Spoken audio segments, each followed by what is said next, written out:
Executive briefing number 3, why some companies adapt while others fall behind. Transition and Scale Through Disruption podcast. Executive summary. Every business faces disruption, economic uncertainty, artificial intelligence, new competitors, changing customer expectations, geopolitical instability, new regulations, winning a major client, losing a major client, a merger or acquisition, rapid growth that outpaces your organization's capacity. Yet these events don't create organizational weaknesses. They expose weaknesses that already exist. When organizations are resilient, better yet, anti-fragile, disruption becomes an opportunity and a trigger to leap forward and lead in their markets. When organizations are fragile, disruption exposes hidden internal complexity, reveals critical bottlenecks and weaknesses. Execution slows and challenges get amplified. The organizations that emerge stronger are rarely the ones with the biggest budgets or the best technology. They are the organizations that have built the capability to adapt. In today's market, disruption isn't the exception. It's the new normal. The organizations that thrive aren't those that avoid disruption. They're the ones that have built the internal capabilities to adapt before disruption forces them to. Executive observation. Over the past decade, CEOs have experienced an unprecedented pace of change.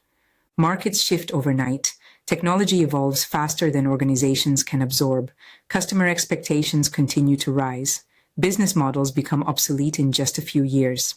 Many leaders describe disruption as the problem. In reality, disruption is simply the catalyst.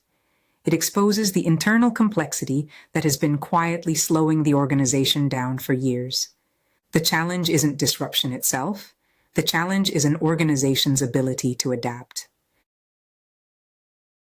Social listening. Across conversations with founders, CEOs, and private equity-backed leaders, the same concerns continue to surface. They say, the market is changing faster than we are. We need to stay relevant. We've hit a ceiling and need to break through. What got us here won't get us there. The business needs to scale without me being involved in every decision. I can't keep carrying everything myself. We need my team to step up. We need to prepare for what's coming. We need a clear roadmap and action plan. These conversations all point to the same reality. Organizations are struggling to adapt as fast as their markets are changing. The strategic advisory perspective. One pattern continues to emerge.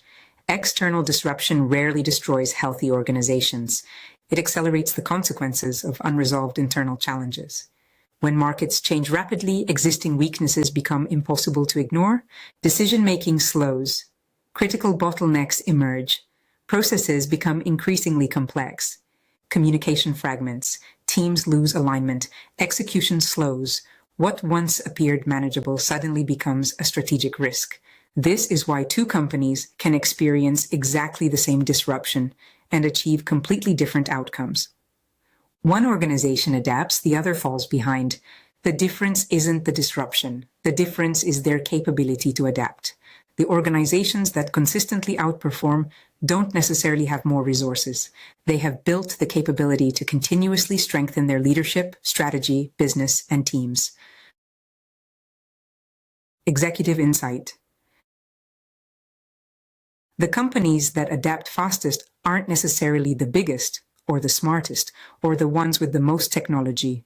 They are the organizations that continuously strengthen 4 critical capabilities: leadership, making faster, better decisions in uncertain environments; strategy, maintaining clarity while the market changes; business, simplifying operations while increasing resilience and scalability; teams, building ownership, adaptability, and execution capability. Together, these capabilities determine how quickly an organization can respond to change. When they are strong, disruption becomes an opportunity. When they are weak, disruption exposes complexity, slows execution, and erodes competitive advantage. That is what separates fragile organizations from anti-fragile organizations. Anti-fragile organizations don't simply survive disruption. They learn from it, they adapt because of it, and they emerge stronger than before because of it. Reflection questions. Take a moment to reflect. Where has recent disruption exposed weaknesses in our organization?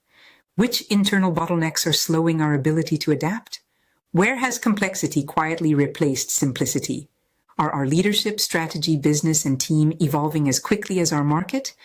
If disruption accelerated tomorrow, where would our greatest vulnerability be? What must we strengthen today to become more anti-fragile tomorrow? Key takeaways. Disruption is inevitable. Internal complexity doesn't have to be. The organizations that succeed aren't the ones that predict the future.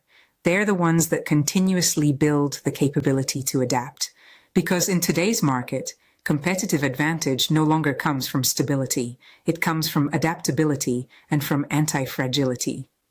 Become anti-fragile, adapt faster, scale smarter, build long-term enterprise value. Executive invitation. Thank you for listening to the Transition and Scale Through Disruption Executive Briefing Series.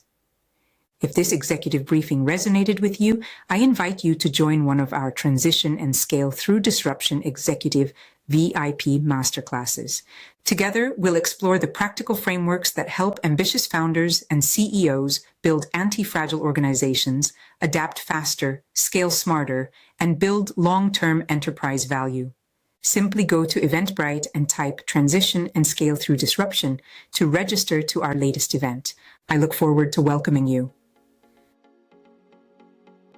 Coming next, Executive Briefing number 4. In our next executive briefing, we'll explore why the speed at which your organization learns, decides, and executes has become the ultimate competitive advantage in a rapidly changing world. Until then, continue leading with clarity, continue building adaptability, and continue scaling with intention. I'm Madiha Mouchtak. Thank you for listening, and I look forward to welcoming you to the next Executive Insight.